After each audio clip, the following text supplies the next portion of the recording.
নমস্কার বন্ধুরা, শতাব্দী ব্লগে সবাইকে স্বাগত। আমার আজকে রেসিপি ডিম সর্ষে বানানোর জন্য এখানে আমি আগে থাকতে 4টি ডিম সিদ্ধ করে খোলা ছাড়িয়ে ধুয়ে নিয়েছি। আর এরপর দেখো এখানে আমি ডিমগুলোকে মাঝ বরাবর এভাবে করে কেটে নিয়েছি। এরপর আমি ডিমের মধ্যে দিয়ে দেব সামান্য পরিমাণ লবণ, সামান্য পরিমাণে হলুদের গুঁড়ো আর দিয়ে দেব লঙ্কার গুঁড়ো। এরপর সব কিছু একসাথে ভালোভাবে মেখে নেব। এখানে দেখো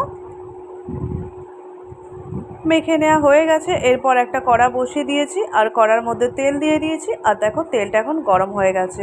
আর ওই তেলের মধ্যে এখন আমি দিয়ে দেব ডিমগুলো দিয়ে আমি হালকা করে ভাজা করে নেব। দেখো এক পিঠ ভাজা হয়ে গেছে আর আমি এরপর অপর পিঠটাও একইভাবে ভাজা করে নেব। এখানে আমি ডিমগুলোকে কিন্তু বেশি ভাজা করব না, হালকা করে ভাজা করে নেব। আর বেশি ভাজা করলে কিন্তু ডিমের থেকে কুসুমগুলো কিন্তু বেরিয়ে যেতে পারে, তার জন্য অনেক বেশি এখানে ভাজা করার প্রয়োজন নেই। তো দেখো ডিমগুলো এখানে আমার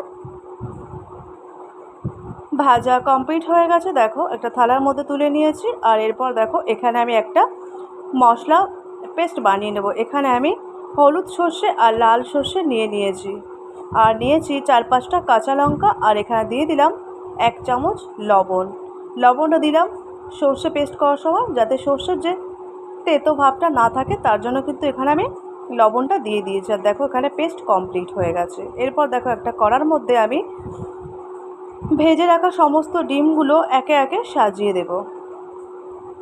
দেখো এখানে আমি ডিমগুলো কড়ার মধ্যে একে একে সবগুলো সাজিয়ে দিয়েছি। এখানে দেখো সমস্ত ডিমগুলো আমার সাজানো কমপ্লিট হয়ে গেছে। আর আমি এখন দিয়ে দেব 2টো চেরা কাঁচা লঙ্কা। এরপর দিয়ে দেব সামান্য পরিমাণ হলুদের গুঁড়ো।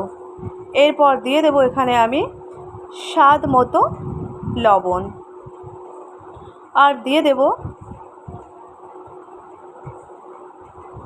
সর্ষে পেস্টটা এর মধ্যে দিয়ে দেব।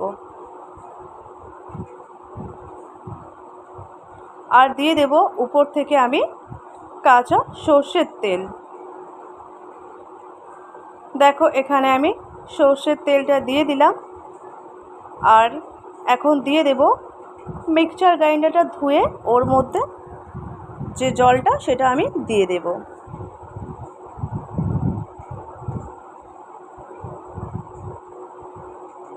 দেখো দিয়ে দিয়েছি। এরপর দেখো কড়াটা আমি বসিয়ে দিয়েছি।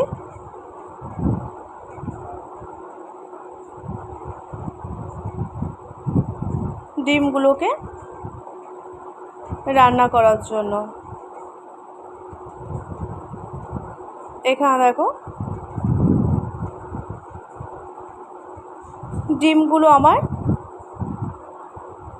ফুটতে শুরু করেছে। দেখো এখানে ডিমগুলো ফুটছে। আর এখানে কিন্তু আমি হলুদের ব্যবহারটা খুব কম করেছি, যার জন্য একটু সাদা সাদা লাগছে, যেহেতু সর্ষে দিয়ে ডিম বানানো হয়েছে এই জন্য। এরপর আমি উপর থেকে দিয়ে দিলাম ধনেপাতা কুচি। আর ধনেপাতা কুচিটা দিলে এর স্বাদটা কিন্তু আরও সুন্দর হয়। আর এখানে দেখো ডিম সর্ষে আমার একদম রেডি হয়ে গেছে। দেখো কত সুন্দর কালার হয়েছে, আর খেতেও কিন্তু দারুণ হয়। তোমরা একবার হলেও ডিম সর্ষে বানিয়ে গরম ভাতের সাথে ট্রাই করতে পারো, খুব ভালো লাগে। আমার আজকের এই ডিম সর্ষে রেসিপি তোমাদের কেমন লাগলো জানাবে। যদি ভালো লেগে থাকে লাইক কমেন্ট শেয়ার করবে। চ্যানেলে নতুন হয়ে থাকলে চ্যানেলটিকে সাবস্ক্রাইব করে পাশে থাকবে। আজকের মতো ভিডিওটা আমি এখানে এন্ড করছি। দেখা হবে নতুন কোনো ভিডিওতে। ততক্ষণ তোমরা ভালো থেকো, সুস্থ থেকো, সাবধানে থেকো। সবাইকে টাটা।